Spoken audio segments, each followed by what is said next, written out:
Okay, the recording started, and again 7:04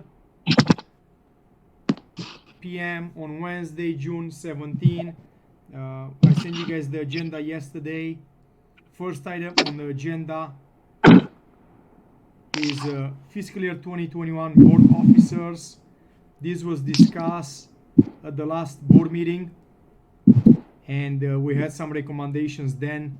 We do have to approve them officially during the board meeting next week, but I do want to bring it up to you guys if you guys have any other discussions or concerns or recommendations, as based on what we discussed at the last board meeting was Marcus will be our chairperson beginning July 1.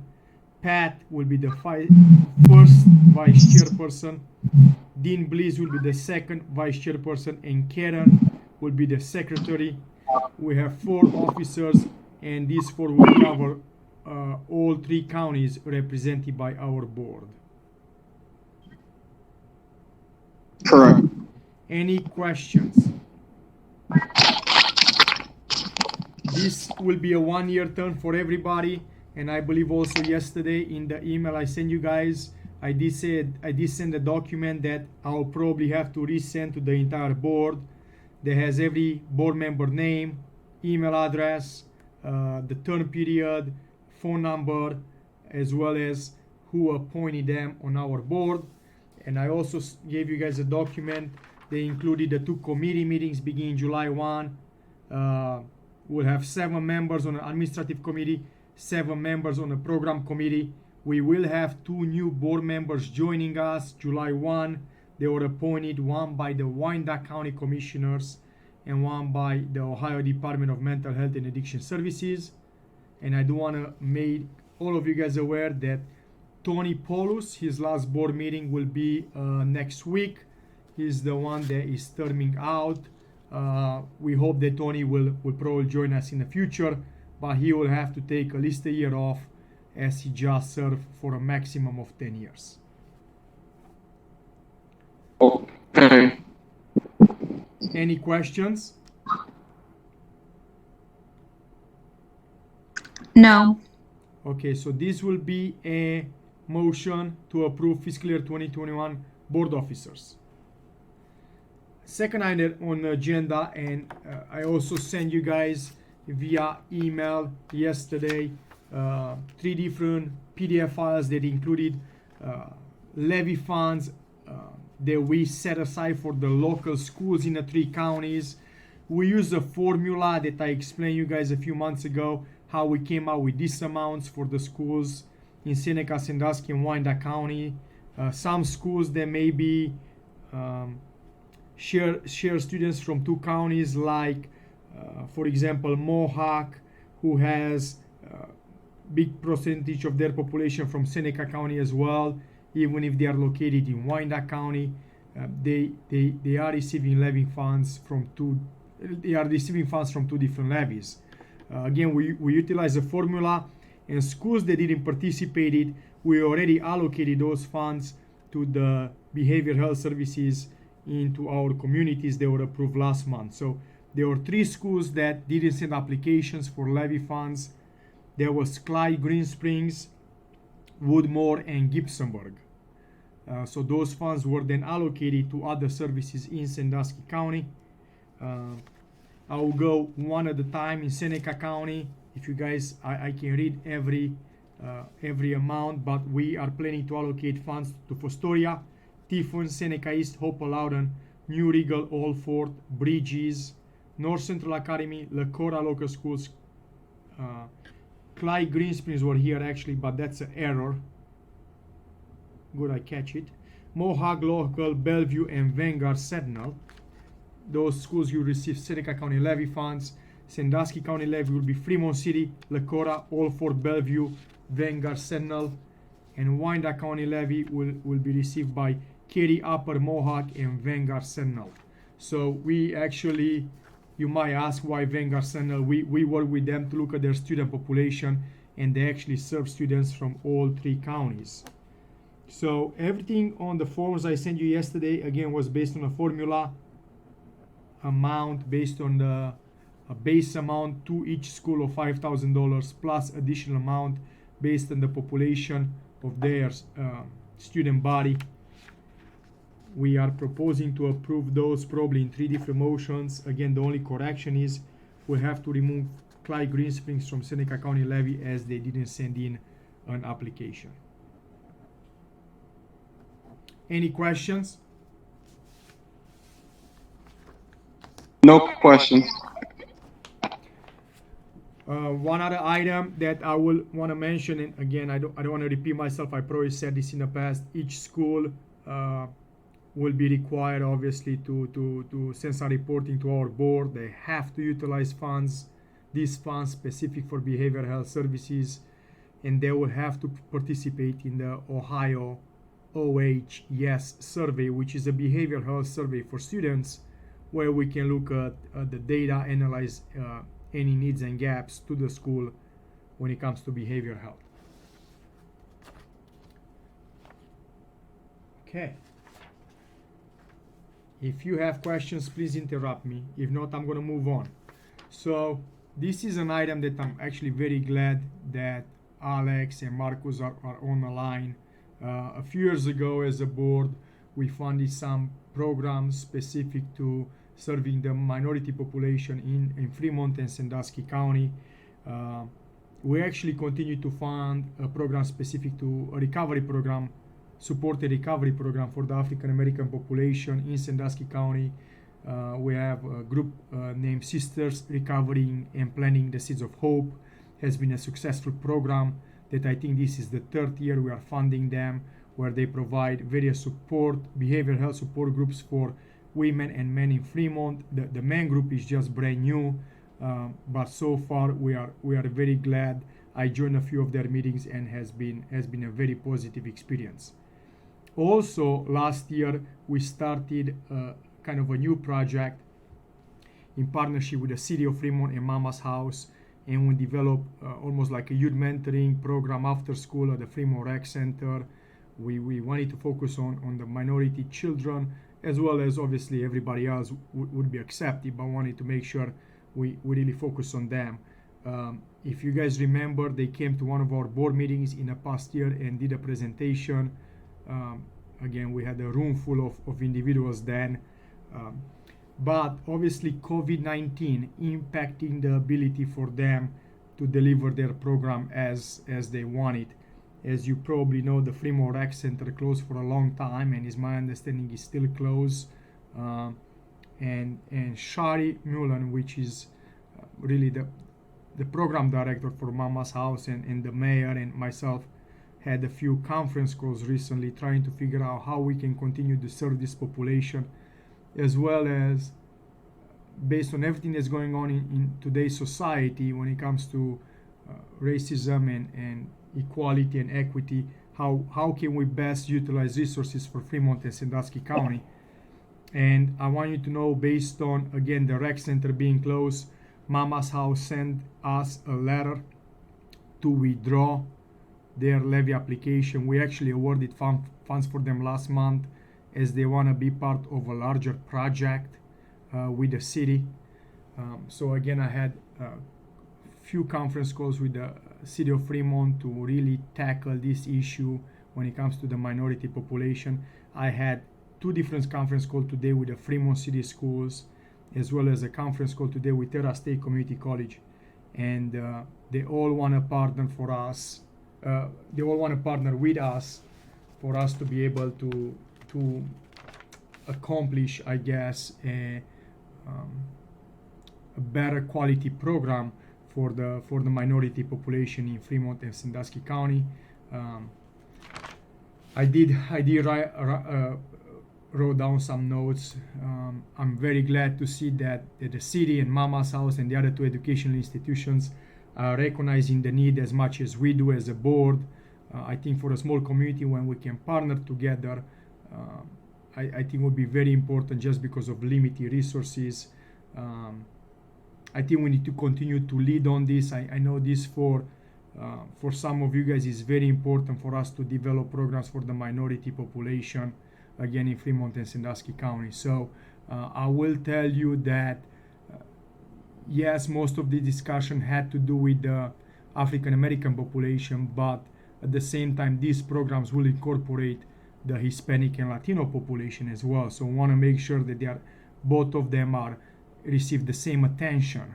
And as you guys know, with what we tried to do with the Latino community, we just weren't as successful as we hoped we could be. And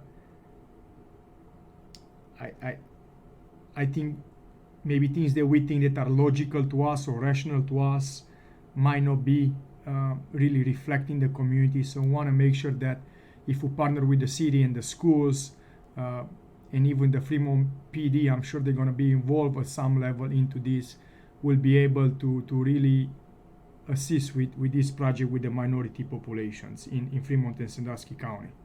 So based on the letter I received from Mama's House and based on the discussions I had, I would recommend that obviously Mama's House is withdrawing their application for us to approve the same amount of money, so no new money, but the same amount of money for this multi-agency project to really look at the minority population in Fremont and Sandusky County. And our portion will be, we want to make sure that they focus directly to the behavioral health issues of mental health and addictions. But at the same time, if 3 or 4 agencies going to put resources in, I'm sure they're going to focus with on school issues with Fremont City Schools, as well as maybe issues and trainings with Terra State Community College, as well as various things within the city of Fremont. So will be a multi-agency partnership for us to be able to get this done. And I also want to make you aware that we didn't, as a board, yet approve any funds this year for Latino project, Hispanic and Latino project. So I'm hoping that you guys would also approve additional funds for that. I don't have an amount tonight to give you. We want to make sure we just get this going first. But the amount the board approved to Mama's House last month was $49,500.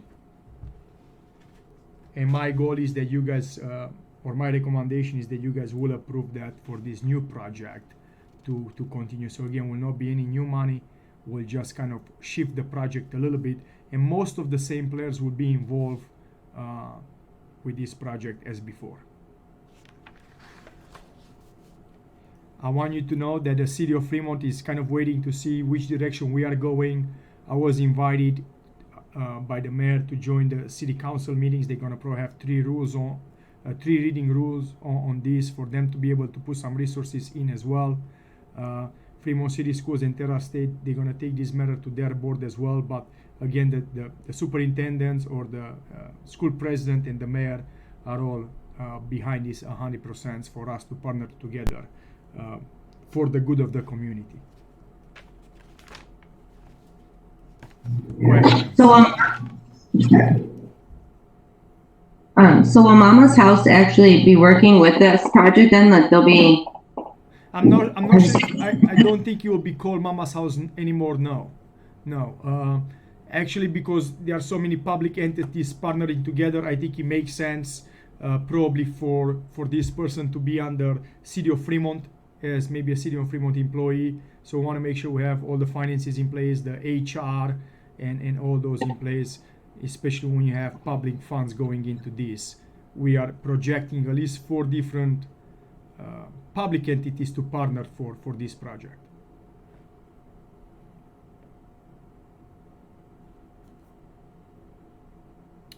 Again, Alex, I know you are on the line. So one discussion is absolutely we have to. Is my recommendation will be we have to put the same money in and make sure we have a Hispanic and Latino representative. I did talk with the mayor a few times, and this will not cover only one or the other, but will cover both. We just have to figure out between all 4 entities how we can come up with the resources and how the position description and the duties of this person will look like. So again, a big percentage will focus on working with our behavioral health agencies to advocate for the minority population. But I'm sure when it comes to Fremont City Schools, they might identify other gaps that they need this person to work with within the school system or to assist students, as well as maybe the city of Fremont. I'm assuming this person will probably have to work with maybe the law enforcement agency on other gaps or so. So we don't know exactly how everything gonna look like. We do want to make sure that this person they're gonna be hired will be a trainer when it comes to diversity, inclusion, and equity issues. So we really hope that we can train all public entities in Fremont and Sandusky County in the years to come regarding this matter. Good. Well, we also have somebody that can speak Spanish as well, because I feel like that's important. Well, very good question, Alex. I think the goal is to actually have 2 full-time employees do this, and one of the full-time employees will have to be able to speak Spanish, and they will be really, their role would be to connect with the Latino community and Hispanic community in Fremont. Yes. Okay. Actually, part of our contract with the city of Fremont will be that has to happen. That has to happen. Good. Now I can't, just a parenthesis here, I can't,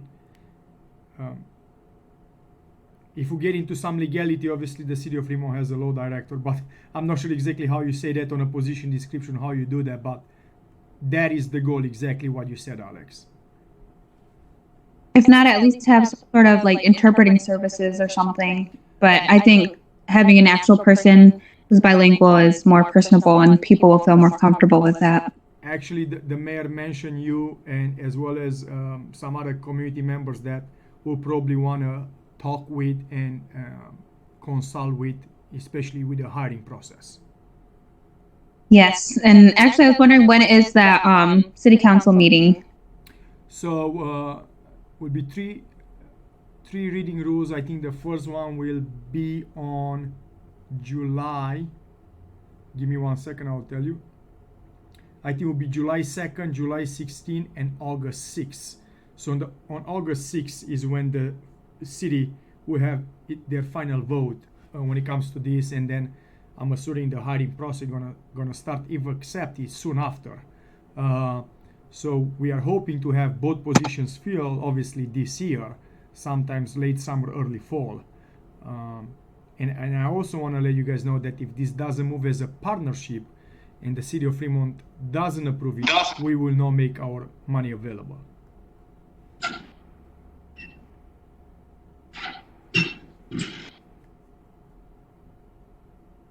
I do think this will be something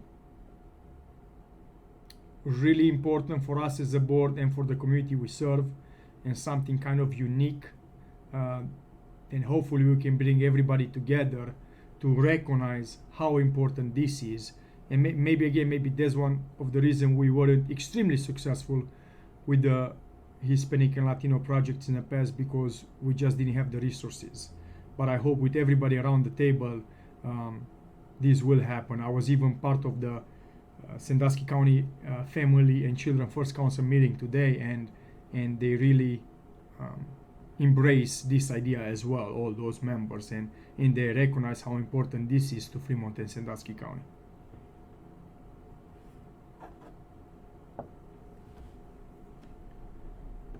Marcus, do you have any questions? I can't believe you are quiet. No, I'm not. No, I don't have any questions. Okay. But Alex, if you want me to keep you updated along the way, how this progresses, again, I'll definitely be able to tell you the meetings. I will be joining at least one of the council meetings with the city of Fremont. And as I think I talked with the mayor at least 4 or 5 times today, but he mentioned your name as actually probably assisting us as finding maybe the right candidate for this position. Yeah, he talked to me a little bit about this, and I would definitely love to be a part of this. And can you please send me the dates of those city council meetings, because I'd like to try to attend as well. Correct. Now, I'm not sure if they will be over Zoom or in person, but I will let you know. Okay, thank you. And even if they are over Zoom, I'm pretty sure they have to allow public comment prior to any vote. Okay. Okay, well, if you guys don't have any questions, again, the recommendation is we'll probably have to do two motions here. One to rescind the previous motion, and then to enter into a new contract for the same amount of money with the city of Fremont. At those motion, Marcus, probably is best advised that maybe you and Dean abstain. Yeah, I was gonna ask you about that. That's fine. Okay. Next item on the agenda is Sandusky County Health Department recommended an amendment to our current contract for the SPF grant. We do have two different contracts with them. One in the amount of $8,000, where I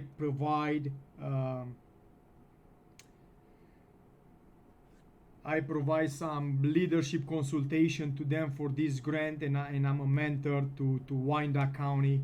Myself, that was for $8,000 that we were receiving from Sandusky County Health Department. They actually want to amend that and give us $1,000 extra. So we're going to amend that contract from $8,000 to $9,000. And then we also have a contract for services that are provided by Nicole and Charla, which is to Prevention Connections, in amount of $30,000. And they do want to amend that to a total of $32,000. So in total, we're going to amend the contract with Sandusky County Health Department for us to receive $3,000 additional funds. And one of the recommendation is B on the agenda is, out of these $3,000 funds, we want to probably amend the contract with Prevention Connections to increase their contract by $2,000. I think currently they are receiving $8,000 from us. So we're gonna amend that and increase their contract by $2,000 to $10,000, and we will keep $1,000 for our work here internally.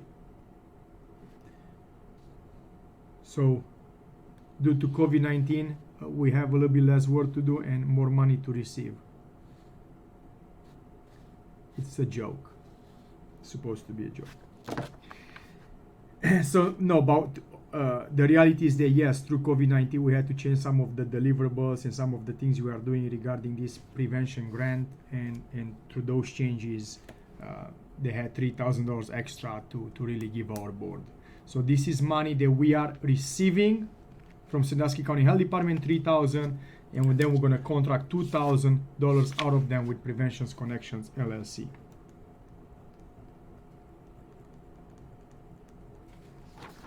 Any questions? Prevention Connections LLC are part of the grant, and again, they are implementing some of the prevention strategies. Yes, Marcus.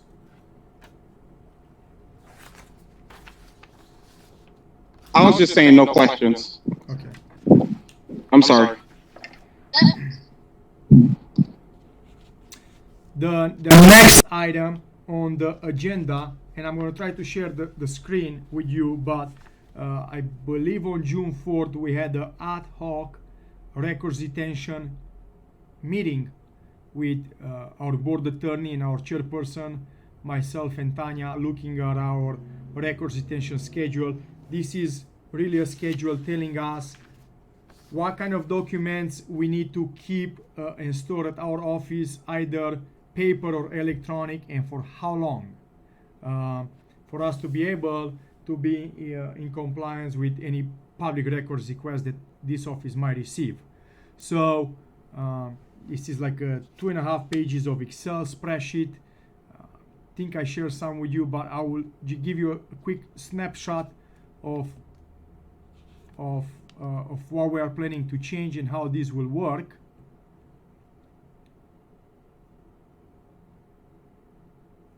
Are you guys able to see my screen?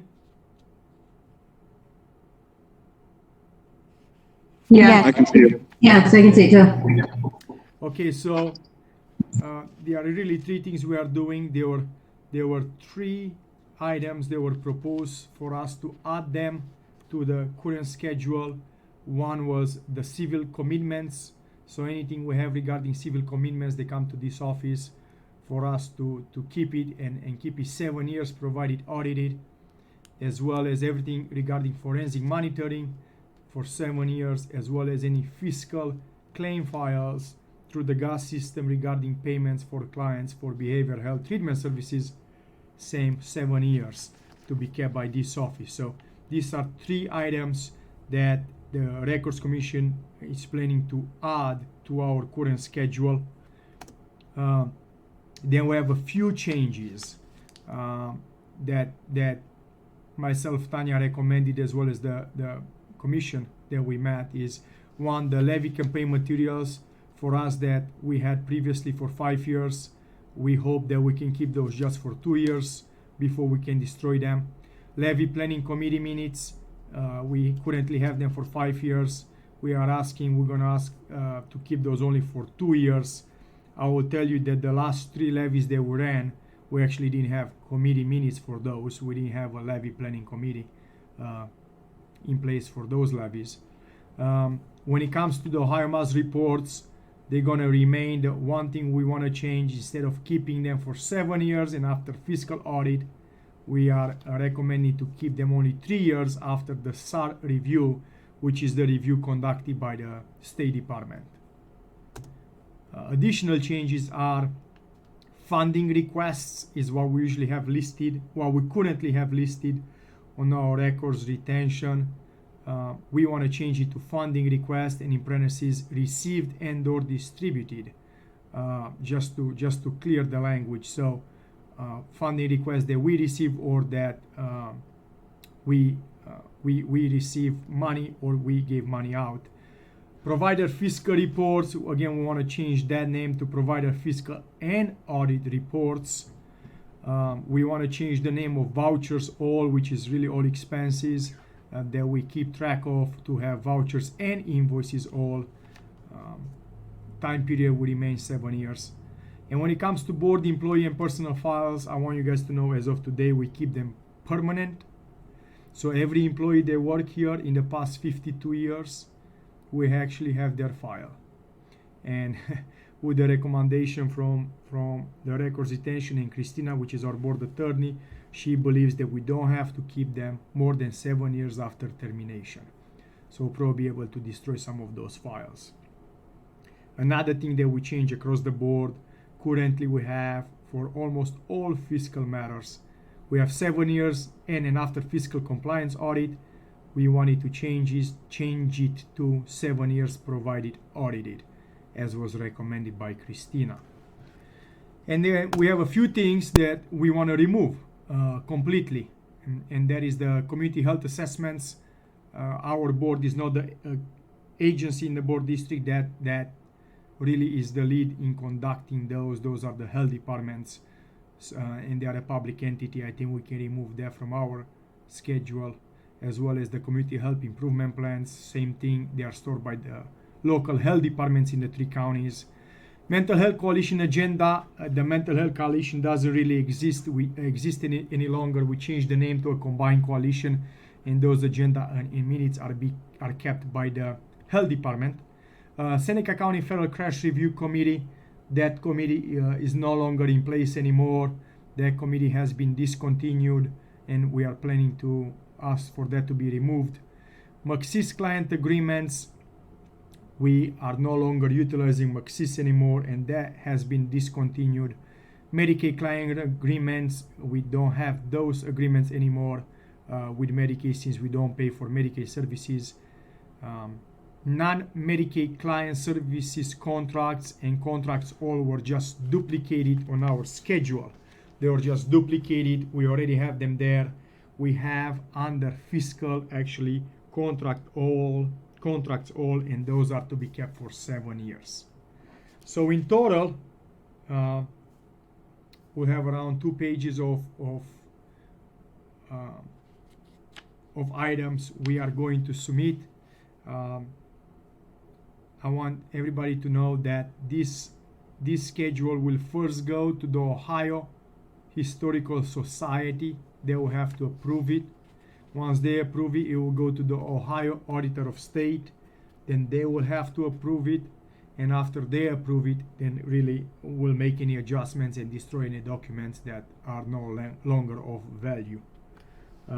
If they don't approve it, then they'll make recommendations, and I'll have to come back to you guys and let you know what kind of changes they wanted us to have. Any questions? No. Again, this is for us as a board, we need to meet as the ad hoc committee every year to review this. Even if we don't make recommendation or changes, what we did this year is just clean a few things up. Every public entity should have a records retention schedule. We do have one, and again, every time we make any changes, we submit it to the Ohio Historical Society and the Ohio Auditor of State. So we'll need a motion here just for you guys to approve us to submit the schedule to those two entities. Last thing on the agenda is Robin conducting a agency program review for Prevention Connections. Okay, on June 11th, I completed a review of Prevention Connections LLC. We contract with this new prevention agency to provide coordination of Seneca County CARSA Coalition. We chose this agency for review as it is a new agency and contract for us in fiscal year 20. We were scheduled to do this review on April 1st of this year, but we had to delay it due to COVID-19. The LLC is owned by Charlotte Van Osdorf, who has provided prevention services in our community for many years. The review consisted of looking at her fiscal, program, and organizational records. The strengths for this agency are in the program section. Charlotte, like I said, has had over 20 years experience as a prevention specialist in her community, and she's been the coordinator of CARSA for many years. It's just the LLC that's new. She's had a lot of awareness of the local and state resources, and she's been a member of state and national level organizations such as SPECA, CADCA, and ADAPO, where she's networked with experts in the prevention field throughout her career. She also has experience with federal and state grants that has increased her knowledge on coalition building and prevention in general. She does recognize, though, that as a new LLC, her area of growth is with finances and organization. So we spent most of our time focusing on that. She has consulted with a local accountant to set up her LLC in financial practices. I encourage her to continue to do so, to determine best practices and to prepare herself for federal grant requirements. I think for sustainability and growth, she's really going to have to look at some state and federal grants beyond what we're currently doing. I also recommend that she use an electronic general ledger to clearly show her revenues and expenses for each of her funding sources, and that she expands on how the coalition and her agency will measure outcomes. She currently has some pre and post surveys that she conducts after specific events, like if she's doing a hidden in plain sight event, she'll use a survey tool that she has to measure the effectiveness of that. And she'll begin to use a new measurement tool called REACH that will allow for more data collection and measurement of the prevention services being provided.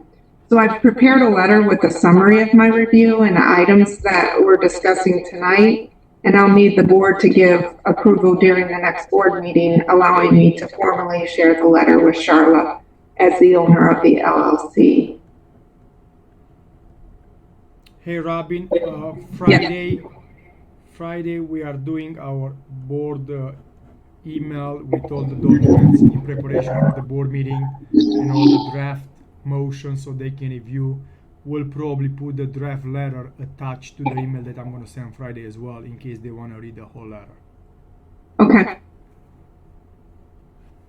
And I apologize for the background noise. I think we got some type of classic car show going next door here. I got the windows closed, but I can't control that.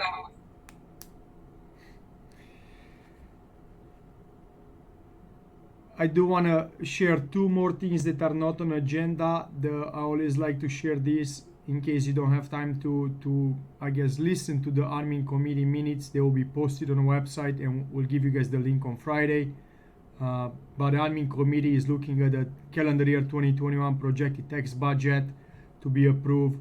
They are approving a new sliding fee schedule. This is the sliding fee for clients beginning July 1 receiving treatment, which every year we try to update it to make sure it meets the federal poverty guidelines. And obviously they also discuss about public records policy, and they are amending that to add additional language. As I mentioned, this is will be the last board meeting for Tony. Starting July 1, we'll have 2 new board members joining us, both from Wyandotte County, which is great. Make sure they have a proper representation. And one last thing from me, I'm actually really excited. This partnership with the Fremont City, the City of Fremont, as well as Fremont City Schools and Terra. I think the oversight that we can all implement to make sure that we can accomplish really a very good product or can deliver very good services for the minority population is what really makes me excited. So please get involved. Alex, Marcus, Ruth, I see Pamela's on. Any questions you guys might have about this, let me know. I think again, in the small community, it's very important for us to partner to be able to share resources. So I'm excited about it, and I hope I can stay here a year from now and tell you that this program deliver and is making a difference in Fremont and Sandusky County. We can open up for any questions.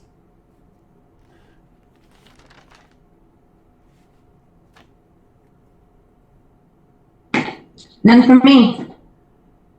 I know you guys are not the admin committee, but I do want to let you know today is June 17 at the end of the day, and we still have no information regarding our state budget, which is to begin in 12 days or 13 days. So for the fiscal people, it's a little uneasy time, but we will update you. Another reminder after the June board meeting. Usually we take July off, so we will not meet again until August.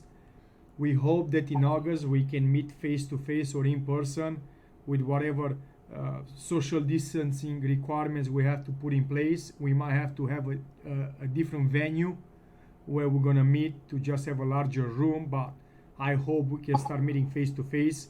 But most likely we'll make available to all board members the option of face-to-face and WebEx as well. And again, July will be off, and we will probably call an emergency meeting through WebEx only if something major happens with the budget that we need action right away.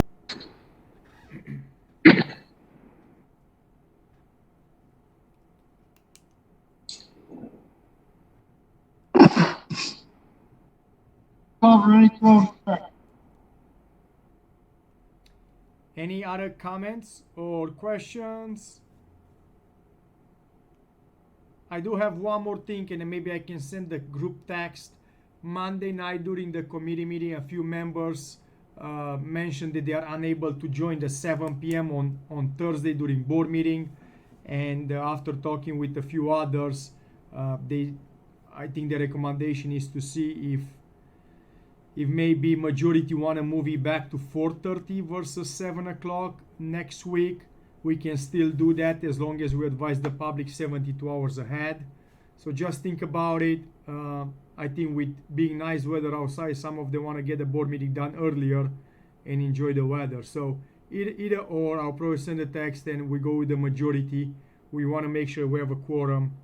As long as you answer maybe by Friday, end of business day, we can then let the media and the public know what time we'll have the board meeting next Thursday. So again, the two options will be moving back to 4:30 via WebEx or 7 p.m. via WebEx. Any comments about that or preferences? 4:30 Either way sounds works for good. me. What did you say, Marcus? I said either way works. Whatever you guys are unanimous. Alex? I'm scheduled to work next Thursday, June 25th, so 7 p.m. would work better for me. Okay. Ruth? No, that's fine with me. And- Either way, so. Either way, okay. Pamela?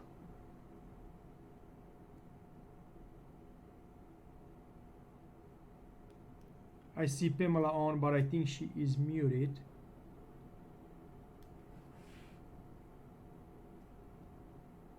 Can you hear me now? Yes.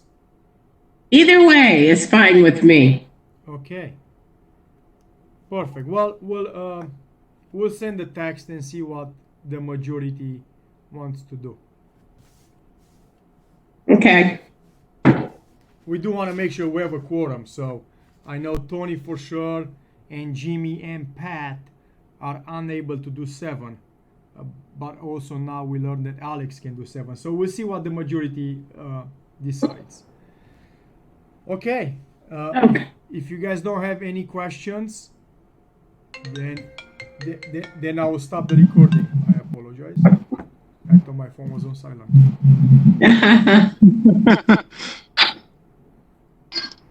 Okay, thank you very much everybody for joining. If you have any questions from now until next Thursday, please get back to us. Okay. Thank you. Have a great Father's Day. Thank you. Thank you. Happy Father's Day. Happy Father's Day, everyone. Well, not Happy everyone. Hey, Mirja, I wanted to ask you something quick about CCB. Everybody's in. I think he just